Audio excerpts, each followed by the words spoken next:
바늘 귀가 얼마나 작습니까? 제가 이 바늘 귀에 실을 통과를 시켜본 적이 몇 번 있습니다.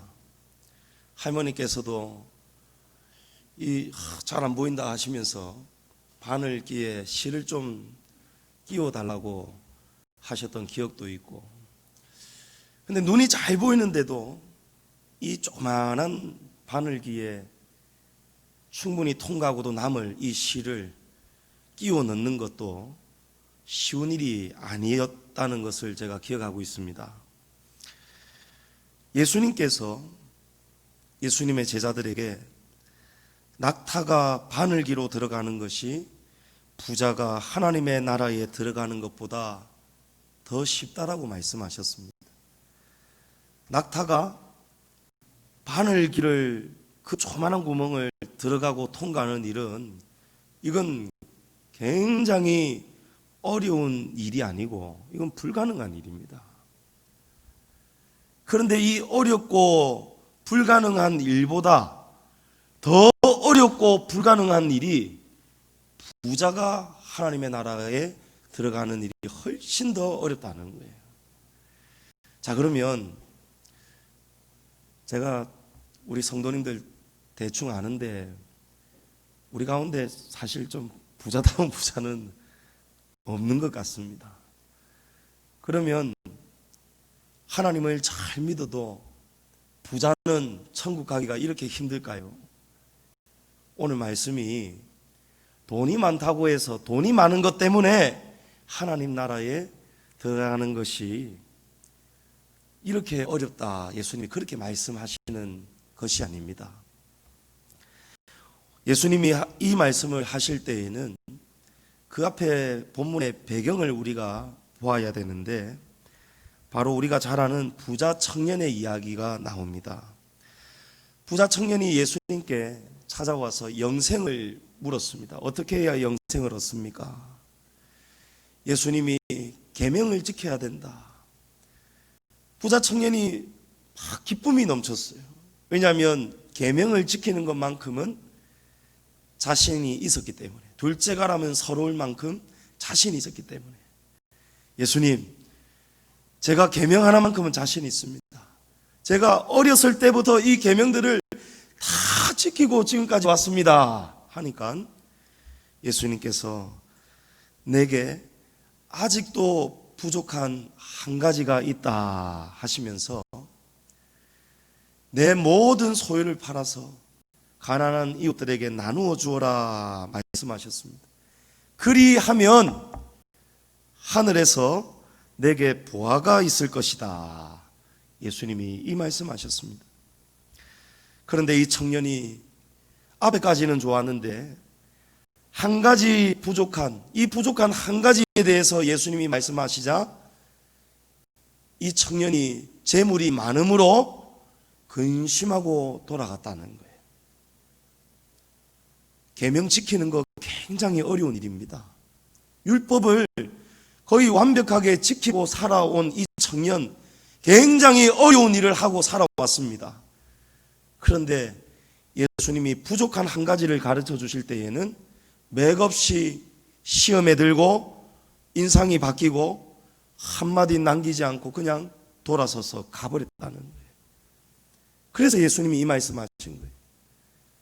낙타가 바늘귀로 들어가는 것이, 지나가는 것이 부자가 천국의 하나님 나라에 들어가는 것보다 일이 더 쉽다는 거예요. 그만큼 부족한 한 가지를 고치고 깨닫고 변화되는 일이 이게 쉬운 일이 아니라는 거예요. 예수님은 이 부족한 한 가지를 부자 청년에게 고치라고 하신 목적을 말씀하셨습니다. 그래야 하늘에 보화가 있기 때문이라는 것입니다. 성경은 보이는 것은 잠깐이다. 아멘이십니까? 보이는 것은 잠깐인데 보이지 않는 하나님의 나라가 영원하기 때문에 예수님은 부자 청년에게 이 재물 지고 사는 이 잠깐 잠깐의 세상 때문에 재물을 쥐고 사는 것이 아니고 보이지 않는 영원한 하나님 나라의 그 보화를 위해서 하나님이 기뻐하시는 이 깨달음을 깨달아서 이 부족한 한 가지를 좀 채우기를 간절히 원하셨던 것입니다. 하나님은 우리에게 하늘을 자꾸 바라볼 것을 말씀합니다. 너희 보물을 땅에 말고 하늘 창고에 쌓아라 말씀합니다. 우리가 땅에서 무엇이든지 심으면 하늘에서 땅에서 심은 것을 하늘에서 그대로 거두기 때문입니다. 그래서 마태복음 6장 20절에 예수님이 오직 너희를 위하여 보물을 하늘에 쌓아두라 말씀하신 것입니다. 우리가 오늘 이 하루를 주님이 왜 우리에게 주시느냐? 오늘 또 오늘을 잘 심으라고 주님이 주신 줄을 믿으시기 바랍니다. 이 하루를 왜 우리에게 살게 하시느냐? 이 땅의 육신의 정욕을 위해서 살라고 주신 것이 아니고 하늘의 영생을 위해서, 복락을 위해서, 우리의 복을 위해서 이 땅에서 잘 심으라고 우리 하나님께서 오늘을 주셨습니다. 고린도전서 3장에는 우리가 왜 이 땅에서 잘 심어야 되는가 분명한 이유를 말씀합니다. 만일 누구든지 금이나 은이나 보석이나 나무나 풀이나 짚으로 이 터 위에 세우면 각 사람의 공적이 나타날 터인데 그날이 공적을 밝히리니 이는 불로 나타내고 그 불이 각 사람의 공적이 어떠한 것을 시험할 것임이라. 나중에 우리가 누구든지 한 번 살고 한 번 죽게 되는데 그 이후에 심판대 앞에 서게 되는데 그때 각 사람의 공적을 하나님께서 불로 시험하신다는 거예요. 불로 우리의 공적을 태울 때에 금이나 은이나 보석처럼 불에 타지 않고 그대로 남아있으면 우리가 그 공적대로 상을 얻게 되지만 짚이나 풀이나 나무 같은 것으로 우리가 이 땅에서 심은 것을 가지고 주님 앞에 서게 되면은 나무나 풀이나 짚은 불에 그냥 맥없이 타고 사라지기 때문에 아무것도 남는 것이 없다는 거예요. 그래서 그 사람은 구원은 받을 수 있지만 불 가운데에서 받은 것 같은 구원을 받는다는 거예요. 불이 지나가고 나면 어떻게 됩니까? 여러분, 집에 아무것도 남는 게 없습니다. 그 사람은 하나님 나라에는 겨우 들어가지만 하나님 나라에서 거둘 상급이 면류관이 아무것도 없다는 거예요. 여러분, 우리 이 땅에서 정말 잘 심어야 되지 않겠습니까? 영원하기 때문에 영원한 것이 영원하지가 않고 다시 우리에게 기회가 온다면 우리 시행착오할 수 있습니다. 그러나 이 땅의 인생은 단 한 번밖에 없어요. 그래서 한 번뿐인 인생을 우리가 하나님을 위해서, 주님을 위해서 살고 주님을 위해 죽고 주님의 교회를 위해서 우리가 잘 심어야 되는 것입니다. 고린도전서 방금 말씀에서 금이나 은이나 보석이나 나무나 풀이나 짚으로 이 터 위에 세우면, 이 터가 중요합니다. 세상 사람들도 터를 중요하게 생각하지 않습니까? 그럼 이 터 위에 세워야 된다는 거예요. 우리가 아무 때나 이런 것을, 공적을 아무 데서나 세우는 것이 아니고 이 터 위에 세워야 된다는 거예요. 그러면 이 터는 뭐냐? 앞에 11절에 본문 말씀해 보면 이 터는 곧 예수 그리스도라 되어 있습니다. 이 터는 예수 그리스도라는, 우리가 예수님을 위해서 공적을 심고 쌓아야 된다는 것입니다. 그러면 예수님을 위해서 우리가 어디에다가 심겠습니까? 예수님이 세우신 터가 있습니다. 예수님이 십자가의 죽으심으로 이 땅에 세워진 터가 있습니다. 바로 주님이 피로 사신 교회, 주님이 머리가 되시는 주님의 교회가 바로 예수 그리스도 자신이십니다. 요한계시록 1장에 사도 요한이 환상을 본 기사가 기록이 되어 있습니다. 사도 요한이 7 금촛대를 보았는데 그 촛대 사이에 인자 같으신 이가 오른손에 7 별을 가지시고 금띠를 두른 옷, 발까지 온몸을 가리는 거룩한 옷을 입으시고 오른손에 7 별을 지시고 7 금촛대 사이를 쉬지 않고 거니시더라는 거예요. 사도 요한이 이것이 뭔가 모르고 깨닫지를 못하니까 주님이 사도 요한에게 이 장면을 설명해 주십니다. 요한계시록 1장 20절에 내가 본 것은 내 오른손에 7 별의 비밀과 또 7 금촛대라. 7 별은 7 교회의 사자요 7 촛대는 7 교회니라. 이 7 교회는 지상에 있는 주님이 세우신 모든 교회를 7 교회로 지금 계시록은 우리에게 말씀하고 있습니다. 7이라는 숫자는 완전한 숫자이기 때문에 실은 모든 것을 포함하는 거예요. 그래서 사도 요한이 본 것이 무엇입니까? 예수님이 환상 중에 보니까 주님이 7 별은 7 교회의 사자라고 했어요. 목회자들입니다. 7 사자도 지상에 있는 모든 주의 종들입니다.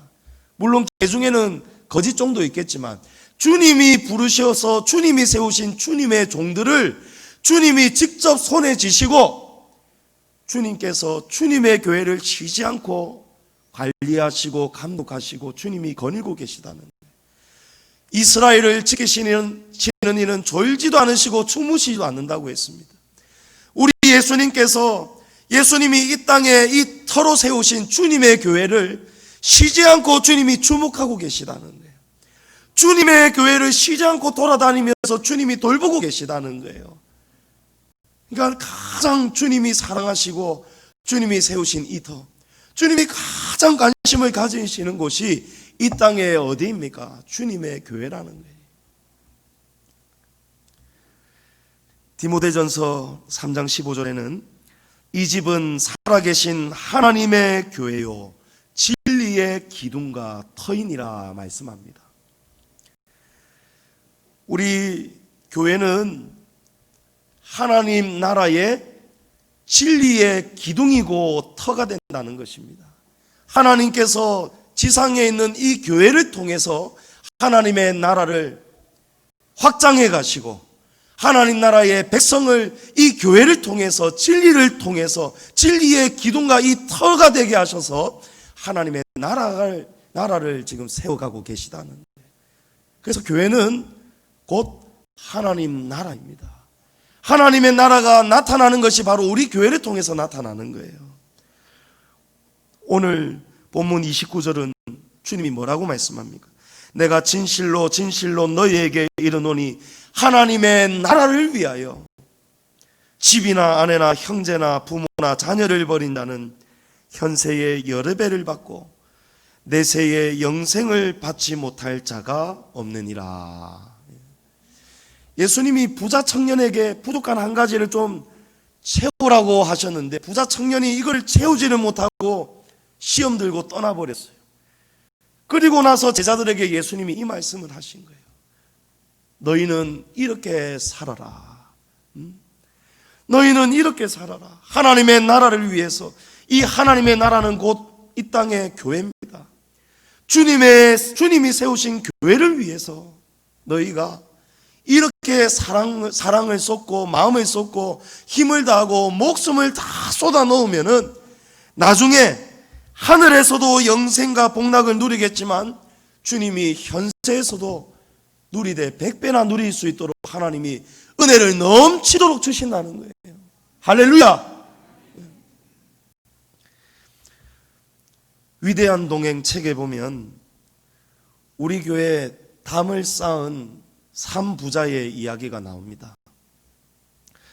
우리 교회가 어렵게 건축을 하고 나니까 담을 쌓을 남아있는 여력이 없었어요. 이 담을 쌓으려면 블럭이 수백 장이 들어가고 시멘트가 들어가고 또 인건비가 들어가야 되는데 그 담을 세울 여력이 없는 거예요. 그런데 그때 어느 집사님이 이 일을 마치 자기 집의 일처럼, 자기의 일처럼 교회의 아픔을, 교회의 형편 때문에 똑같이 자기 일처럼 그렇게 마음을 아파하시더라고요. 그래서 이 담을 쌓을 재료를 직접 사다 나르고 두 아들을 데리고 교회 담을 쌓아버렸습니다. 그런데 당시 이 집사님은 건축 사업을 하셨던 분인데 이분이 그때 어떤 형편에 있었느냐 하면 계속되는 적자로 파산을 하고 부도를 당해서 당시 경찰의 수배 중인 상태에 있었어요. 도망을 다니고 있었어요. 교회도 주일날 매주마다 나오지도 못했어요. 이런 사정이 있었단 말이에요. 그런데 교회의 이 아픈 소식을 듣고는 자기가 어떻게 될지도 알지 못하면서 돈을 어디서 끌어모아 가지고 도망 다닐 여비도 없으신 분이 돈을 어떻게든 구해 가지고 재료를 사 가지고 두 아들을 데리고 담을 쌓고 있었어요. 그런데 담을 쌓다가 형사가 어떻게 알고 찾아왔는지 담을 쌓고 있던 집사님을 수갑을 채워 가지고 연행해 가버렸습니다. 그런데 하나님이 이 집사님을 구해 주시더라고요. 예? 형사가 이 집사님이 고의적으로 부도를 낸 게 아니라는 사실을 이해를 하면서 사정이 딱하다는 것을 형사가 이해를 하면서 조서를 아주 잘 써줘가지고 약식으로 벌금 어느 정도 내고 자유의 몸이 되어버리는 거예요. 예, 이제 도망 안 다녀도 되는 거예요. 다시 경제활동을 자유롭게 할 수 있는 자유가 주어졌는 거예요. 하나님 도와주십니다. 주님 교회를 위해서 자기 붙잡히는 그런 상황 속에서도, 돈이 없는 상황 속에서도, 쫄딱 망했는 상황 속에서도 돈을 구해가지고 주님 교회를 위해서 재료를 사오고 아들 둘을 데리고 공사를 다 해가지고 이 담을 완성하니까요, 담을 쌓고 있으니까요, 하나님이 이 화를 복으로 바꿔주시더라고요. 예? 자유의 몸을 주신 다음에 몇 달이 지나지 않아서 양정에 있는 현대아파트 큰 대지 전체 기초 토목공사를 이 집사님이 그대로 하청을 따내더라고요.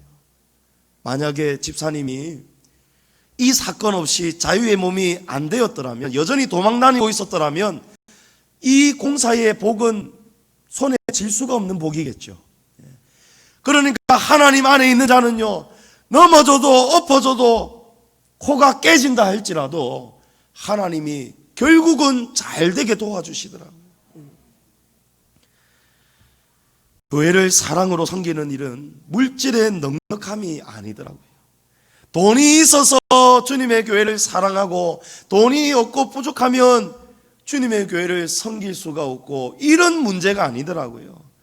하나님은 우리의 중심을 보시더라고요. 그리고 주님의 교회를 위해서 자신의 가정보다도 자기 일신의 안정보다도 먼저 주님의 교회를 위해서 사랑하고 교회의 아픔 때문에 더 아파하는 그 마음을 주님께 드리니까 하나님이 안 될 것도 되게 하시더라고요. 주님의 교회가 도움이 필요할 때가 있어요.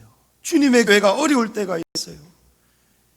아픔을 당할 때가 있습니다. 그럴 때에 마치 자신의 일처럼 주님의 교회 때문에 함께 아파해야 됩니다. 이 짐을 어떻게든 같이 짊어지는 우리 성도들이 돼야 됩니다. 왜 그렇습니까? 우리 예수님이 지금도 주님의 교회를 거닐고 계시기 때문에, 주님이 다 보고 계시고 다 듣고 계시기 때문에, 그래서 우리가 이 땅에서 잘 심어야 되는 거예요. 그래야 나중에 불로 시험 받을 때에 금이 되고 은이 되고 보석이 되는 줄을 믿으시기 바랍니다. 주님 교회는 주님이 가장 귀하고 사랑으로 세우신 교회이기 때문에 주님의 교회를 사랑하고 헌신하는 성도는 하나님께서 반드시 책임져 주시더라고요. 우리 역사로 잊혀진 성도들에 관한 이야기는 위대한 동행 책처럼 쓰면은 서로가 다 은혜가 되는데, 이 자리에 있거나 현재 진행형 속에 있는 어느 분을 간증을 하거나 이러면 어떤 분들은 또 싫어하는 분들이 혹 계시더라고요. 그러나 성경에도 보면 예수님께 큰 은혜와 사랑을 베푼 그 여인의 이야기라든지 그 이야기를 주님이 바로 그 자리에서 간증하면서 영원히 기념하라고 가르치셨어요. 저는 오늘 우리 교회의 산 역사를 우리가 다 아는 사실이지만 간증을 좀 나누려고 합니다.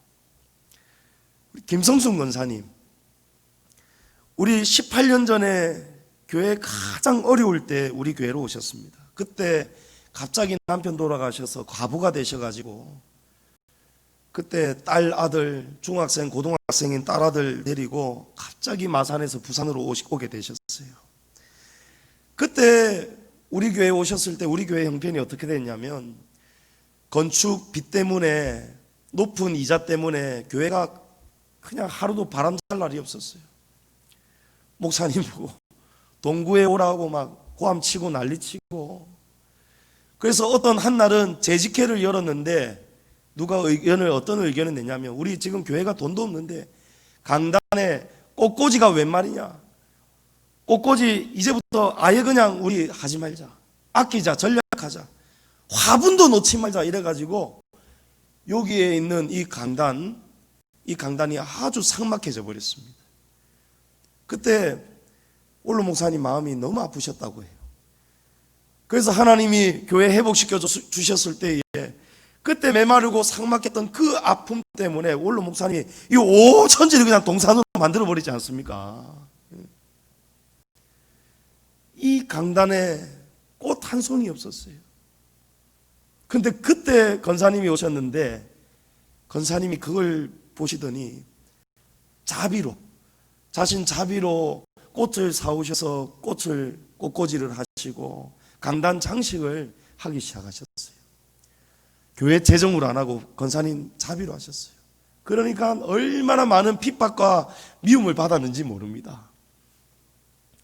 안 하기로 결의했는데, 교회 재정 안 쓰기로 했는데, 갑자기 어느 날 어느 집사님이 교회로 오더니 자기 자비로 주님 강단을 꾸미니까 왜 기분이 나빴을까요? 그분들이. 왜냐하면 집사님의 이 행위가 선하기 때문입니다.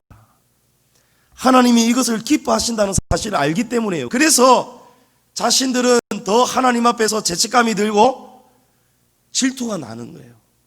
그러니까 주님 위해서 앞장서는 사람들은 핍박이 많은 거예요. 권사님이 그렇게 교회에 여러 가지 헌신을 하셨어요. 수요일 새벽기도 이럴 때 사람이 너무 적으니까요, 맨 앞에 앉으셔가지고, 권사님 우리 알다시피 대한민국 공식 음치시잖아요. 그런데도 목사님 힘내시라고, 자신의 목소리라도 이 공간을, 빈 공간을 채울 거라고 얼마나 큰 소리로 음치로 음도 못 잡으면서 찬송을 불렀는지, 얼마나 큰 소리를 했는지. 목사님이 음치도 아니신데 권사님 파워가 세시니까 그 따라가다가 막 음이 틀리시고 그러셨다잖아요. 그렇게 주님 교회를 위해서, 목사님에게 힘이 되기 위해서, 주님의 강단을 위해서 심으시더라고요. 자, 그리고 시간이 지나면서 교회가 여전히 돈은 없는데 시설이 너무 낙후되니까 식당도 고치고 화장실도 고치고 좀 이래야 되는데, 권사님이 돈이 없었어요. 돈이 없는데 마이너스 통장을 만들어 가지고 교회 리모델링 하는데 몇백만 원 헌금하시고, 또 얼마 지나지 않아서 올로 목사님 사모님 4층에 교회 빚 때문에 교회가 어려울 때 사택을 또 목사님이 팔아가지고 다시 교회에 드렸잖아요. 그래서 4층에 공기도 안 통하는 그때는 그런 문이었는데 사시다가 가호흡 증후군 오시고 뇌졸중으로 몇 번 쓰러지셔서 의사가 원인을 다 듣더니 빨리 4층에서 나가야 된다. 월세든 뭐든지 간에 무조건 4층에서 나가야 산다. 그래서 우리 성도님들이 앞장서 가지고 십시일반 모아서 지금의 사택 구입을 하게 된 거 아니겠습니까? 그때 권사님이 돈이 없으셨는데 그때 또 몇백만 원 빚내셔 가지고 이래저래 돈 1,000만 원을 하나님 앞에 드린 거예요. 리모델링 할 때하고 사택 구입할 때하고.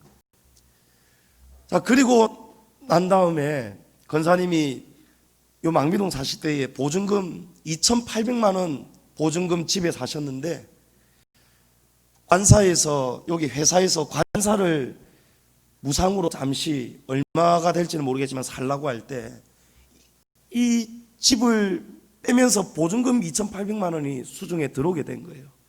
그래서 앞에 마이너스 통장 빚내서 주님께 드렸던 돈 1,000만 원을 갖고 나머지 1,800만 원이 남았는데 이사하면서 오래된 제품이며 이런 거 조금 하고 이사하는데 또 이사 비용 들고 이러면서 한 800만 원 소요가 되고 이제 딱 남아있는 1,000만 원, 이 1,000만 원은 이제 권사님의 전 재산이 되는 거예요.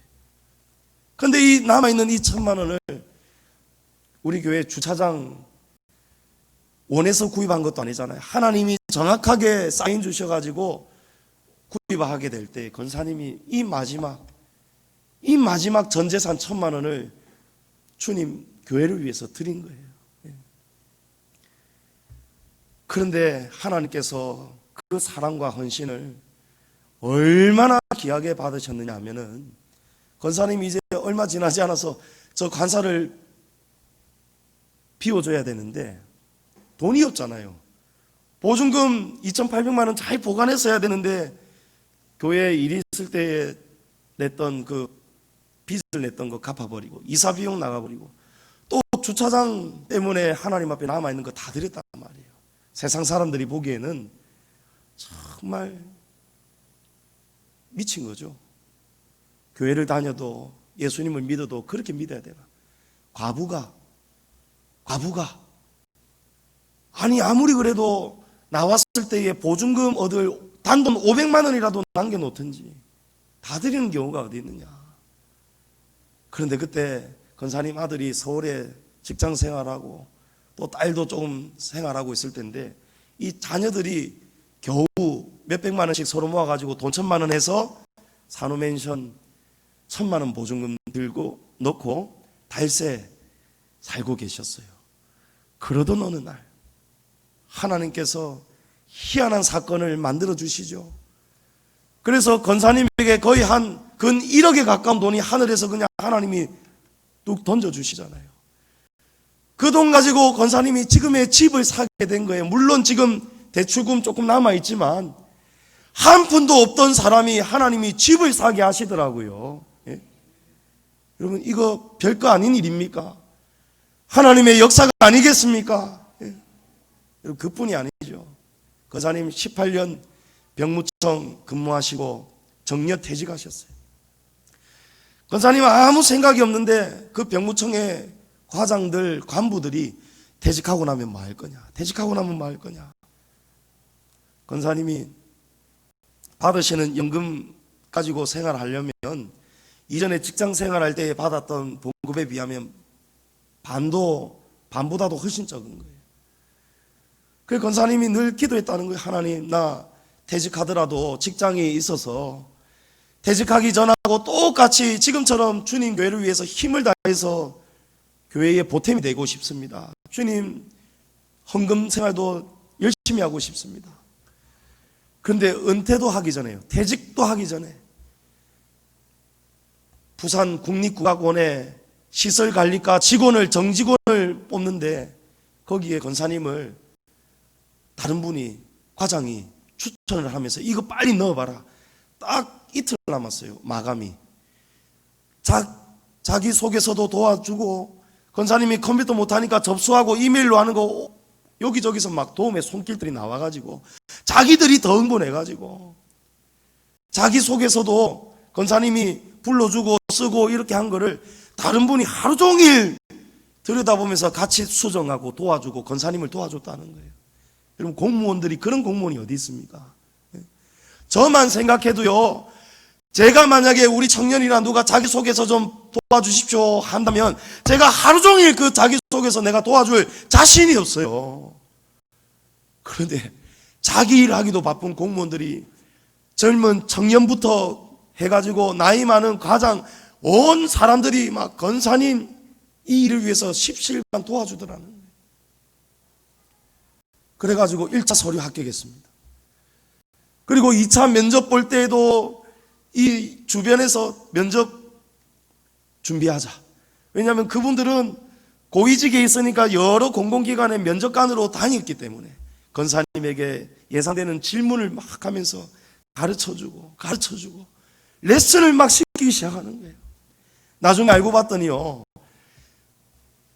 서류 전형에서도 권사님이 월등하게 1등했고 2차 면접에서도 1등하고 완전히 잽도 안 되게 권사님이 1등 하셨다는 거예요. 이제 일도 5년밖에 못 하시는데, 지금 들어가도 5년밖에 못 하시는데, 젊은 사람들, 쟁쟁한 사람들 두고 훨씬 더 길고 오래 할 수 있는 안정적인 사람을 뽑기가 쉬운데 5년 뒤면은 또 뽑아야 되는데도 불구하고 권사님을 딱 1등으로 하나님이 뽑히게 하시더라고요. 뽑히고 나는데 거기서 조건이 건강검진, 공무원, 신체검사, 서류 준비해 오라 했어요. 근데 권사님이 보건소에 딱 갔더니요, 보건소가 코로나 때문에 신체검사 못 해준다는 거예요. 어디를 가야 될지, 종로로 갈까요? 어디를 가야 될지 모르는 거예요. 그때 저한테 전화가 왔어요. 참 우리 성도님들 참 훌륭하십니다. 핸드폰 잃어버려도 저한테 전화 오고, 집에 전기가 말썽이라도 전화가 오고, 제가 어디든지 달려가죠. 성도들을 위해서라면. 가서 전기 장판도 제가 다 깔아주지 않습니까? 이웃교회 어느 집사님이, 와, 저런 목사님이 어디 있노? 집사님 집 와가지고 전기 판넬 공사까지 다 해주고, 그럼 제가 수도, 전기, 배관 뭐 다 할 줄 압니다만 이제는 말씀과 기도에 집중할 수 있도록 도와주시기 바랍니다. 권사님이 전화가 왔어요. 목사님, 보건소 지금 이러고 있는데 이 어떻게 해야 될까요? 그때 제가 어떻게 하고 있었냐면, 강도사님이 강도사 교육 받으러 갔기 때문에 제가 원래 서재 책하고 이래서 거의 뭐 집에 서재에서 설교를 준비하는데, 오늘은 오전도사님 혼자 외롭겠다, 혼자 식사해야 되니까 내가 교회 가서 어떻게든 설교 준비를 한번 해봐야겠다. 책을 주섬주섬 싸들고 교회로 오고 있었어요. 딱 교회 다 와갈 때쯤에 권사님 전화가 와가지고 제가 바로 핸들을 우회전해가지고 권사님 5분 만에 보건소에 가서 바로 태웠어요. 하나님 실시간으로 도와주십니다. 담임 목사까지 하나님이 싹 사용해가지고 모든 여건 조성해가지고 하나님 사용해가지고 제가 잘 아는 장로님, 의사 장로님, 그 병원 바로 시청 뒤에 있는 그 병원 가니까요 바로 일사천리로 해결이 됐어요. 원래 몇만 원 돈이 많이 드는데 그 또 병리과 직원 집사님이 또 저를 잘 아니까, 목사님 이분 뭐 홀수 짝수 나라에서 해주는 뭐 검진 뭐 이런 거 있지 않습니까? 요거 요렇게 같이 이렇게 하면은 만 원만 내시면 되도록 해드리겠습니다. 권사님 만 원만 내고 가시는 거예요. 하나님이 권사님의 길을 형통하게 도와주시더라는 거예요. 하나님이요, 주님의 교회를 위해서 심는 그 모든 것에 대해서 하늘에도 권사님의 복이 있으시겠지만 현세에서도 하나님이 권사님을 도와주시더라는 거예요. 권사님뿐만이겠습니까? 우리 장로님, 권사님들, 우리 교회 성도님들은 교회의 어려움을 위해서 얼마나 오랜 세월 지금 이 짐을 짊어가고 계십니까? 우리 성도님들의 그 수고와 헌신을 우리 주님께서 현세에서도 복을 주시고 하나님 나라에서도 영생의 복락 풍성하게 주시기를 저는 기도하고 있고 축복합니다. 성도 여러분, 교회입니다. 주님이 사랑하시는 교회가 우리 자신보다, 우리 가정보다, 처자식보다, 부모 형제보다 주님의 교회를 위해서 심지어는 권사님처럼 전체세까지 드리고 하나님이 책임져 주시더라고요. 여러분, 저도 그렇지 않습니까? 부모님이 우리 자식들에게 재산 주신 적 없습니다. 제 결혼할 때에도 집에 100만 원이 없었습니다. 그런데 하나님이, 부모님이 주님의 교회를 위해서 퇴직금, 집 다 드리니까요, 자식들 교육시킬 돈도 남겨놓지 않으시고, 제가 어렸을 때 소원이 그거였다고 했지 않습니까? 목욕 마치고 나가지고 야쿠르트, 남탕 안에 있는 그 문 열면 꺼내 먹을 수 있는 그 야쿠르트 한번 사 먹어봤으면. 나는 어렸을 때 몰랐죠. 집에 그렇게 돈이 없는지. 그러나 하나님이 나중에 살도록 다 도와주시더라는 거예요. 부모님이 해결해 주시지 못하는 경제적 여건을 하나님이 보고 주시더라는 거예요. 제가 지금 이 나이에 제가 집이 있지 않습니까? 주님의 교회는 성도들의 사랑과 헌신이 필요합니다. 하나님의 능력이 부족하기 때문에 성도들의 도움을 좀 구하는 측면이 절대 아닙니다. 하나님께서 왜 성도들의 사랑과 헌신을 쏟게 하시느냐? 우리 잘되라고 하나님이 기회 주시는 거예요. 우리에게 공적 나타낼 기회 주시려고 하나님이 어려운 교회 섬기게 하시는 거예요. 초대교회가 부흥하고 성장할 수 있었던 것은 성도들의 사랑과 헌신이 있었기 때문입니다. 이 초대교회의 특징이 뭐냐? 한마음이에요. 한마음. 어디에 한마음이 되느냐? 사도행전 4장 32절에 믿는 무리가 한마음과 한뜻이 되어 모든 물건을 서로 통용하고 자기 재물을 조금이라도 자기 것이라 하는 이가 하나도 없더라. 성령이 임하시니까요, 성령이 충만하시니까요, 물질의 주인이 바뀌어버려요. 초대교회에 성령이 임하시니까요, 성도들이 그동안에 몰랐던 것을 깨닫기 시작하는 거예요. 그동안에 깨닫지 못했던 부족한 한 가지가 무엇인가를 깨닫게 하는 거예요. 여러분, 부족한 한 가지가 뭔지 아십니까? 부자이기 때문이 아니에요. 부자 청년이 부자였기 때문에 부족한 것이 아니에요. 부자 청년이 소유를 다 팔아서 구제 안 했기 때문에 부족한 게 아니에요. 예수님이 말씀하시는 부족한 한 가지는 뭐냐? 주님 것을 내 것이라고 생각하고 살아가는 그 부족한 한 가지, 그것이 부족한 한 가지예요. 물질이 내 것이라고 생각하는 그것을 지금 고쳐야 되는 거예요. 초대교회가 성도들이 성령을 받으니까요, 이 부족한 한 가지가 뭐였는가가 깨달아지는 거예요. 아, 우리 잘못 살아왔다. 내 집인 줄 알았는데, 내 통장인 줄 알았는데, 내 돈인 줄 알았는데, 내 몸인 줄 알았는데, 내 자식인 줄 알았는데 모든 것의 소유의 주인이 바뀌어버리는 거예요. 그러니까 어떻게 합니까? 서로 모든 물건을 한 마음과 한 뜻이 되어서 모든 물건을 서로 통용하고 자기 재물을 조금이라도 자기 것이라 하는 이가 없더라. 그러니까 사람들로부터 칭송을 받습니다. 믿지 않는 불신자들로부터 칭찬을 받습니다.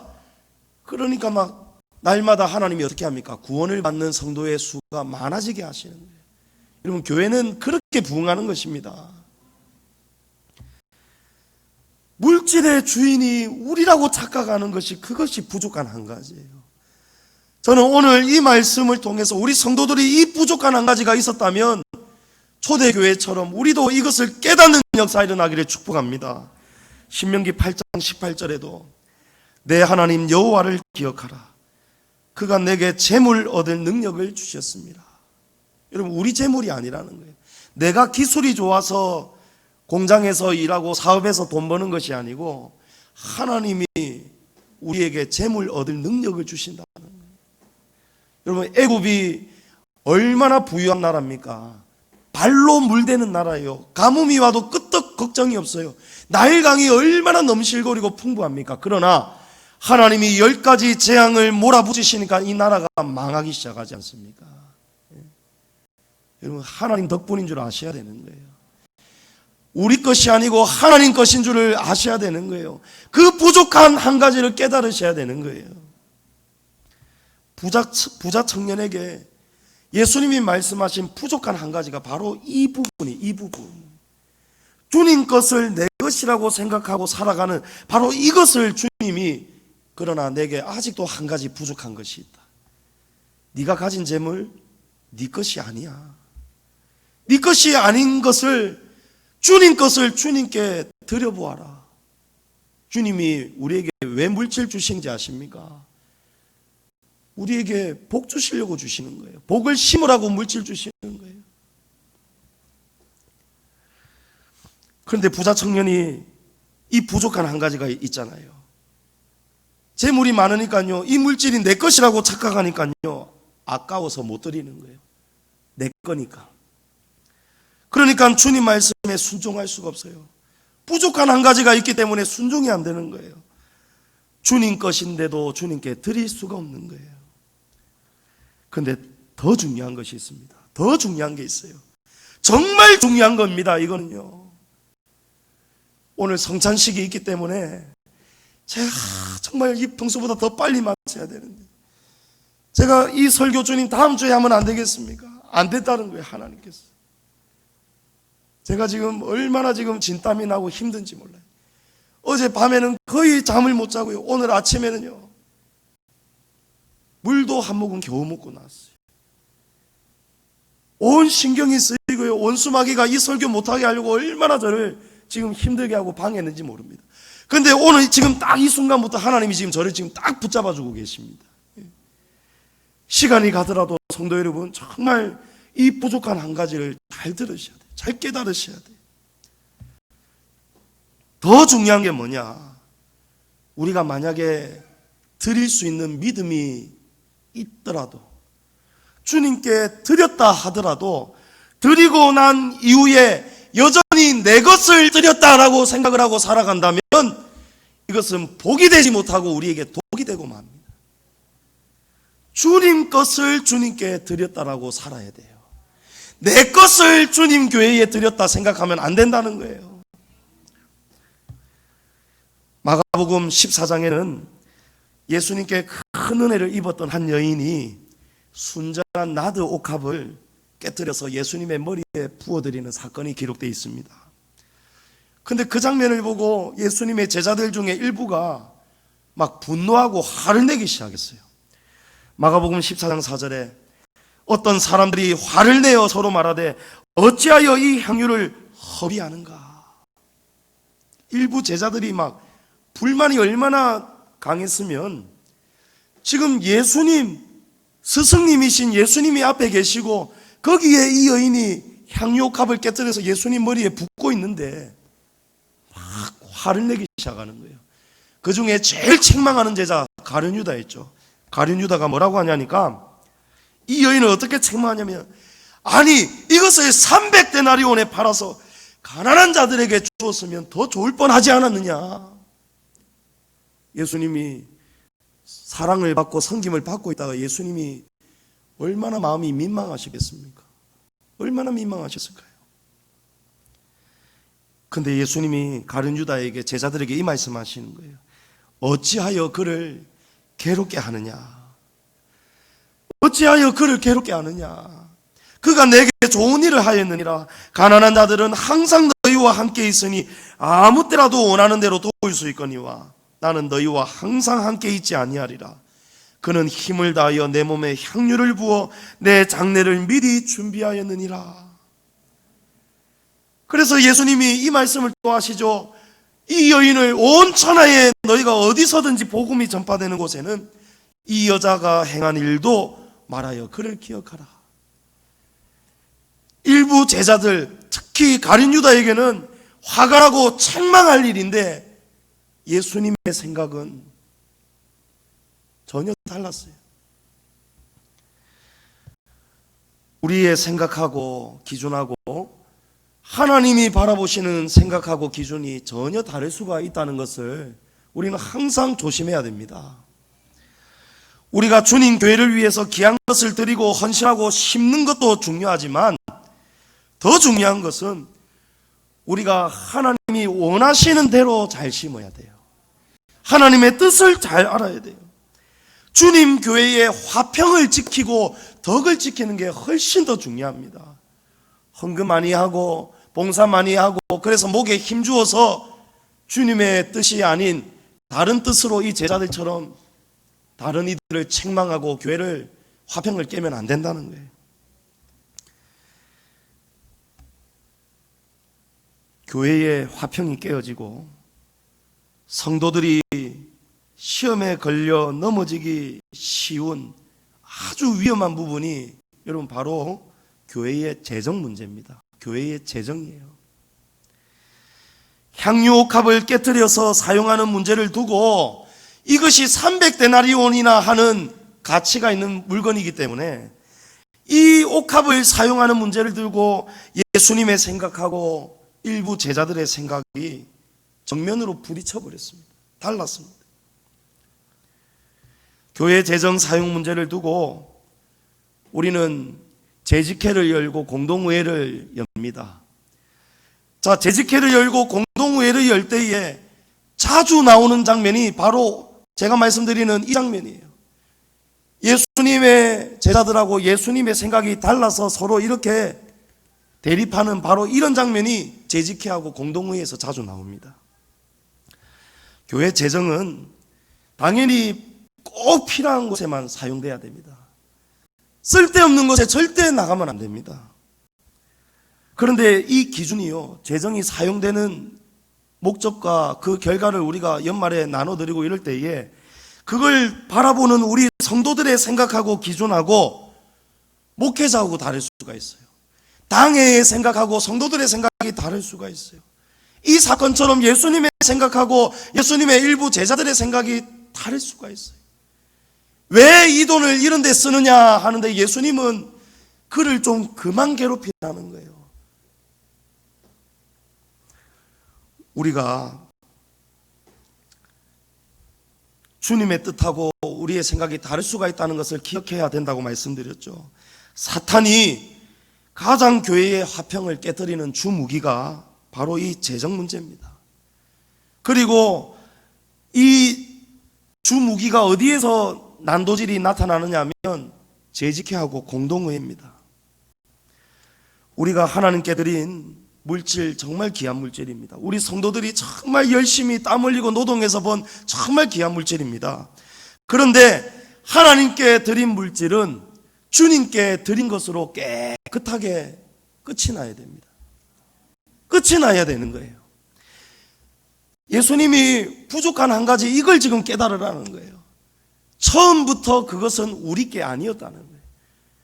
주님이 주신 것으로 주님께 드리는 거예요. 주님이 우리에게 왜 주셨습니까? 우리에게 복 주시려고 주셨어요. 그런데 우리가 드리고 나서 여전히 그 드린 것을 내 것을 드렸다라고 생각해버리면은 자꾸 그 돈에 관심이 갑니다. 이 돈을 왜 이렇게 썼느냐? 이 돈을 왜 이렇게 하였느냐? 다른 성경에 보면 가룟 유다가 왜 화가 났느냐? 가룟 유다는 동계를 맡은 자였기 때문이라는 거예요. 재정을 보았다는 거예요. 그래서 교회의 재정을 보는 것은 정말 하나님 앞에서 겸손하고 정말 거룩함으로 낮은 마음으로 하나님을 두려워하는 마음으로 그런 분들이 교회 재정을 섬길 때 교회가 편안한 것입니다. 여전히 내 것이라는 마음이 남아있으면요, 여러분 시험에 자꾸 듭니다. 우리 교회의 어느 집사님이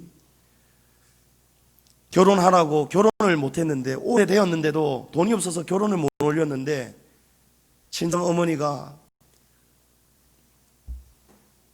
뒤늦게 이제 친정 어머니 존재를 알게 되면서 연결이 되면서 어머니가 결혼식 올리라고 돈 1,000만 원을 주셨는데 그 돈 1,000만 원을 이 집사님 부부가 우리 교회 1층을 리모델링 할 때 교회에 드렸단 말이에요. 근데 드렸으면 드린 것으로 끝이 나야 되는데 이 큰 돈을 주님 교회에 드리고 나니까요, 주인 행세를 하고 싶은 마음이 드는 거예요. 이 돈을 사용하는 곳에 대해서 간섭이 나오는 거예요. 1층 화장실에 샤워실을 만들어야 됩니다. 목사님 샤워실 만들어야 됩니다. 남자 화장실 소변기 3개 놓지 말고 2개만 놓고 샤워 박스 부스를 만들어야 됩니다.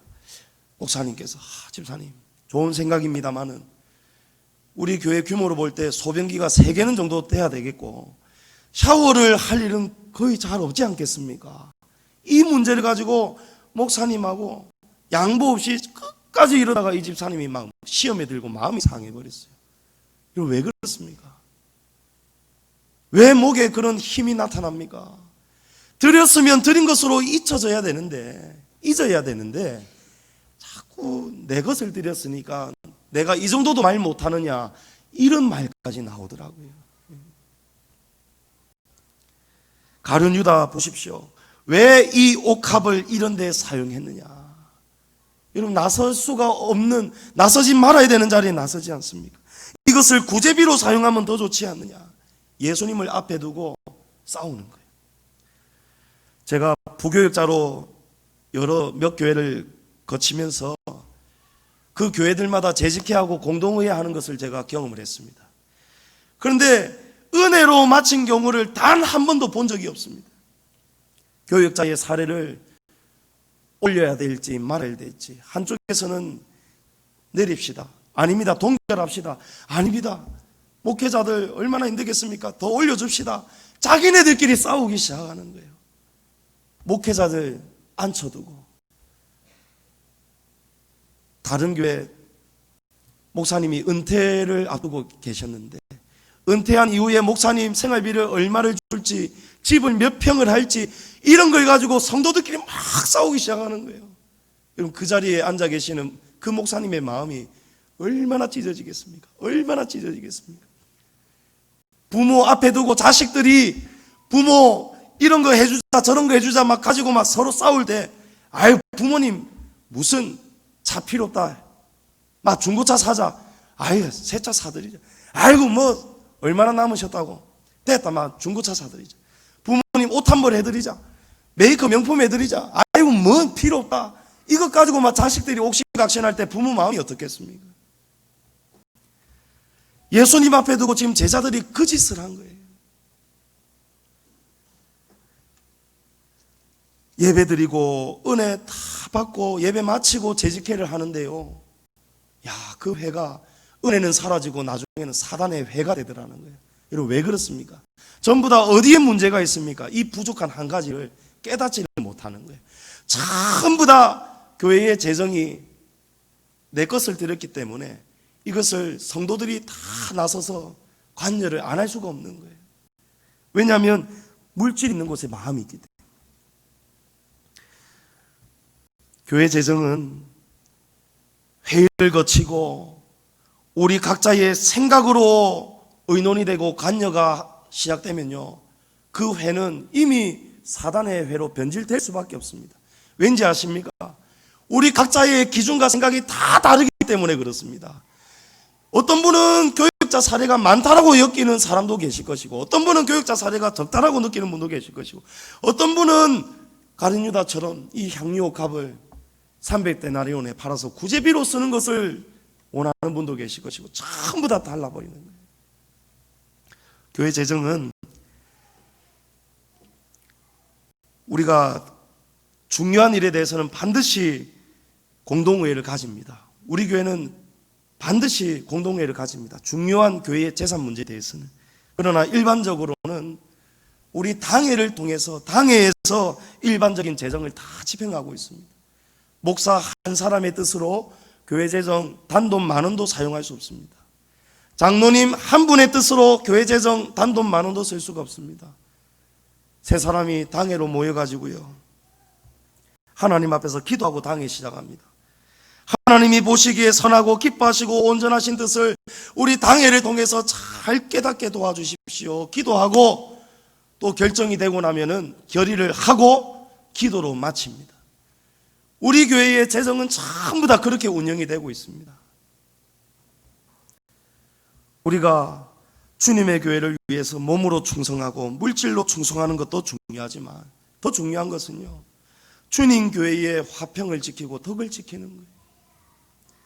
성도 여러분, 주님의 교회를 위해서 선한 것을 심고 충성하고 희생하실 때에 우리의 마음이 참으로 진실하고 깨끗하고 선한 마음으로 심으시기를 축복합니다. 그래야 진짜 복이 되는 거예요. 성도들이 교회를 잘 섬기고 하나님 복을 받으려면요, 마지막으로 중요한 한 가지가 있습니다. 주의 종과의 관계가 화목해야 됩니다.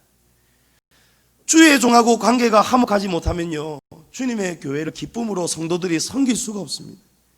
히브리서 13장 17절에 보면 너희를 인도하는 자들에게 순종하고 복종하라. 그들은 너희 영혼을 위하여 경성하기를 자신들이 청산할 자인 것 같이 하느니라. 그들로 하여금 즐거움으로 이것을 하게 하고 근심으로 하게 하지 말라. 그렇지 않으면 너희에게 유익이 없느니라.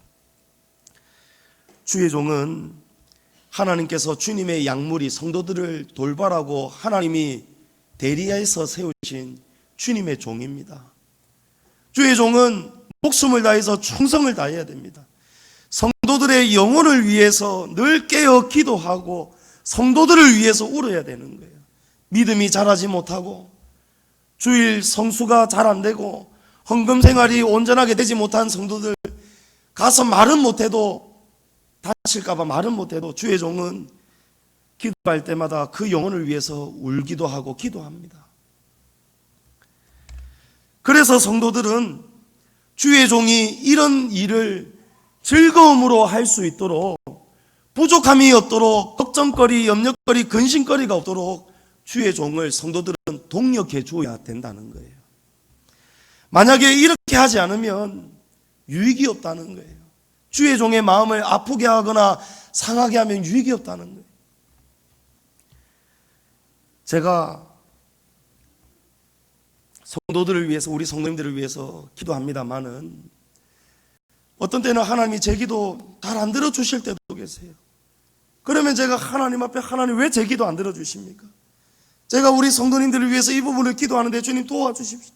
아무개 집사님 지금 이 질병 때문에 지금 이렇게 힘들어하고 계시는데 하나님 좀 고쳐주시면 안 되겠습니까? 기도합니다. 근데 때로는 하나님이 제 기도 빨리 안 들어주실 때에 제가 낙심이 될 때가 있어요. 지칠 때가 있어요. 그런데 2주 전에 금요 기도회 때 이 간증을 잠시 나누었습니다만은 대부분 우리 기도회 때 못 들으신 분들 계시니까, 우리 김성준 권사님 병우청에 저 기업은행 일하시는 여자 직원이 계시거든요. 그분이 집사님입니다. 이분이 해운대에 큰 교회 출석하시는데 이분이 꼭 기도 부탁은 저한테 하시거든요. 왜냐하면 우리 교회는 크지가 않기 때문에 큰 교회 담임 목사님은 자기의 이런 세세한 기도를 잘 해줄 수가 없을 것 같고 성도가 워낙 많기 때문에, 그래서 저한테 부탁을 합니다. 꼭 10만 원씩 헌금 넣어서, 기도 제목 넣어서 우리 교회에 헌금 드리는 거예요. 그러면 제가 그 헌금 봉투 보고 늘 그 집사님 위해서 기도합니다. 이름도 제가 절대 안 잊어먹죠. 아들 이름, 딸 이름까지 제가 알고 지금 늘 기도하고 있습니다. 물론 우리 성도님들 위해서 당연히 기도합니다. 근데 이분이 지난달 기도 제목하고 그 헌금을, 이제 권사님 퇴직하셨으니까 직장에서 못 만나잖아요. 근데 어느 날 전화가 와가지고 권사님 병무청 올 수 있습니까?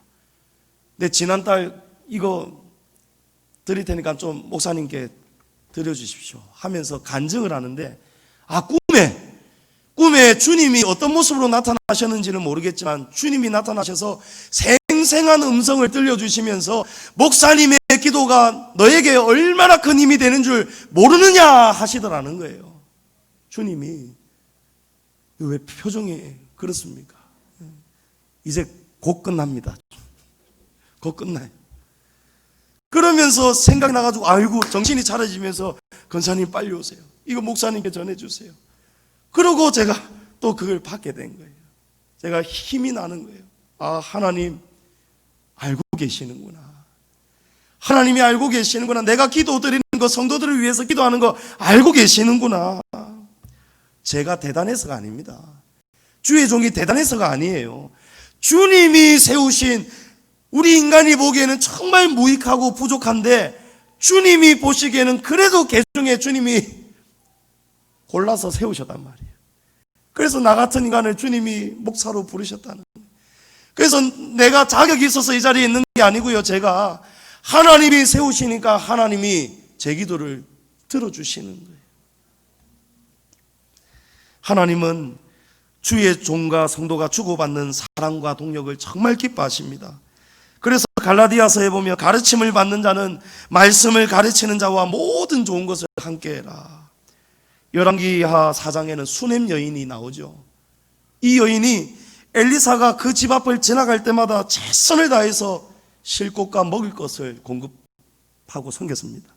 그런데 한날은요, 이 여인이 남편에게 여보, 우리가 이렇게 할 것이 아니고 엘리사 선지자가 아예 그냥 편안하게 자기 집처럼 쉴 수 있는 공간을 우리 2층을 개조를 해가지고 집을 더 증축해가지고 만듭시다. 열왕기하 4장 9절 이하에 여인이 그의 남편에게 이르되 항상 우리를 지나가는 이 사람은 하나님의 거룩한 사람인 줄을 내가 아노니 청하건대 우리가 그를 위하여 작은 방을 담 위에 만들고 침상과 책상과 의자와 촛대를 두사이다. 그가 우리에게 이르면 거기에 머물리이다 하였더라. 이렇게 주님의 종을 선대했다는 거예요. 그러니까요, 어떤 일이 이 가정에 일어나느냐. 이 집에 자식이 없었어요.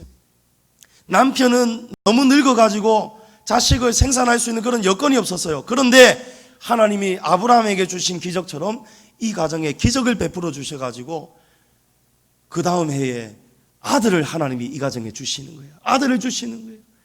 그런데 몇 해가 지나지 않아서 이 귀한 아들이 갑자기 급사합니다. 죽어버립니다. 그런데 죽은 이 아이에게 엘리사가 소식을 듣고 와서 안수하고 기도하니까요, 이 죽었던 아이가 7번 재채기를 하고 다시 살아나는 역사가 일어나더라고요. 하나님이 무엇을 지금 알게 하시는 거예요? 하나님이 주의 종과 성도의 관계를 보여주시는 거예요. 하나님이 이 사랑과 섬김, 서로의 동력을 이렇게 기뻐하신다는 거예요. 주의 종은요, 성도들을 위해서 정말 헌신해야 되고요, 성도들은요, 주의 종이 이런 일을 기쁘고 즐거움으로 할 수 있도록 근심이 되지 않도록 필요한 것을 공급해야 되고 도와주고, 목회자의 마음을 상처를 주는 것이 아니고 힘들게 하는 것이 아니고 힘을 내어서 기도할 수 있도록, 설교 준비할 수 있도록, 설교할 수 있도록. 지금 이 순간에는 여러분이 할 수 있는 제구가 뭡니까? 이 시간이 지금 이게 아니고요. 저를 보시는 표정이, 목사님 우리 괜찮아요, 더 하셔도 됩니다, 이런 표정으로 바라봐 주셔야 제가 이렇게 진땀이 안 날 거 아니겠습니까?